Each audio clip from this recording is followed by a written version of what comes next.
ସିଲିଦା ଗ୍ରାମରେ 24 ପ୍ରହର ନାମଯଜ୍ଞ ଅନୁଷ୍ଠିତ।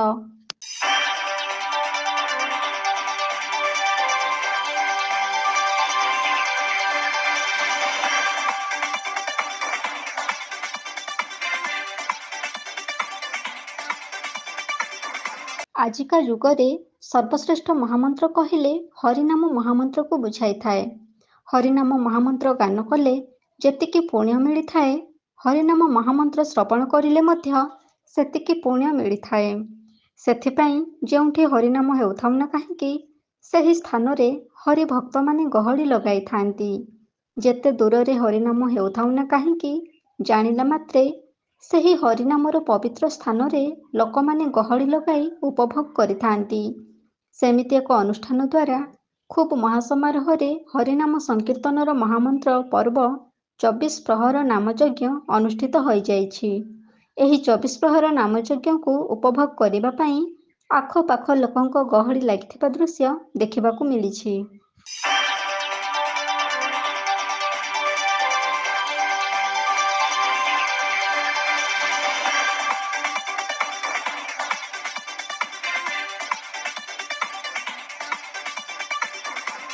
କେନ୍ଦୁଝର ଜିଲ୍ଲା ପାଟଣା ବ୍ଲକ ଅନ୍ତର୍ଗତ କେନ୍ଦେଇପୋଷି ଗ୍ରାମ ପଞ୍ଚାୟତର ସିଲିଦା ଗ୍ରାମର ପୁରୁଣା ସାହି ଚଳଚଞ୍ଚଳ ହୋଇଉଠୁଛି।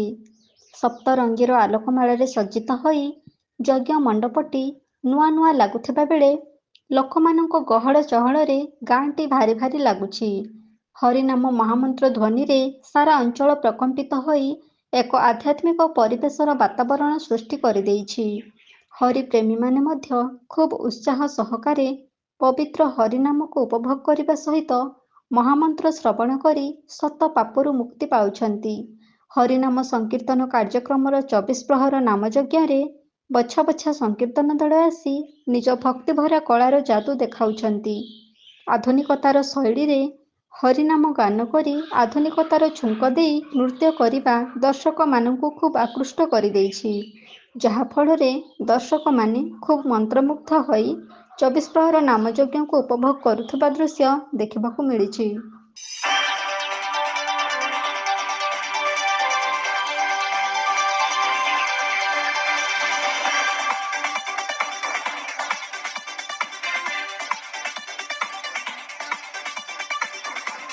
ଏହି 24 ପ୍ରହର ନାମଯଜ୍ଞ ମଣ୍ଡପ ନିକଟରେ ଭିନ୍ନ ଭିନ୍ନ ପ୍ରକାରର ଦୋକାନ ବସିଥିବାର ଦୃଶ୍ୟ ମଧ୍ୟ ଦେଖିବାକୁ ମିଳିଛି।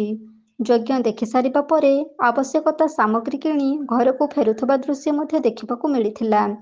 ଯଜ୍ଞ ମଝିରେ ନିଜର ଆଳସ୍ୟ ଦୂର କରିବା ପାଇଁ ସୂକ୍ଷ୍ମ ଖାଦ୍ୟ ହେଉ କି ପାନୀୟ ହେଉ ଦର୍ଶକମାନେ କିଣି ନେଉଥାନ୍ତି।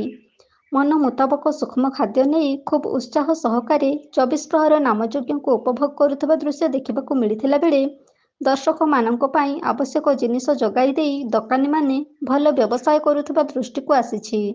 ଖୁବ୍ ଉତ୍ସାହ ଆଉ ଉଦ୍ଦୀପନା ମଧ୍ୟରେ ସିଲିଦା ଗ୍ରାମର ପୁରୁଣା ସାହିରେ ଅନୁଷ୍ଠିତ ହୋଇଥିବା 24 ପ୍ରହର ନାମଯଜ୍ଞ ଦର୍ଶକମାନଙ୍କୁ ଟାଣି ଆଣିବାରେ ସଫଳ ହୋଇଛି। ନିଜ ଜୀବନ ଭବିଷ୍ୟତର କର୍ମଧନ୍ଦାରୁ ବିରତି ମିଳିଥିବା ସମୟରେ ଯଜ୍ଞ ଆୟୋଜନ ହୋଇଥିବା ଯୋଗୁଁ ଲୋକମାନେ ମଧ୍ୟ ଖୁବ୍ ଉତ୍ସାହ ସହକାରେ ହରିନାମକୁ ଉପଭୋଗ କରିବା ପାଇଁ ସିଲିଦା ଗ୍ରାମର ପୁରୁଣା ସାହିରେ ଗହଳି ଜମାଇଥିଲେ।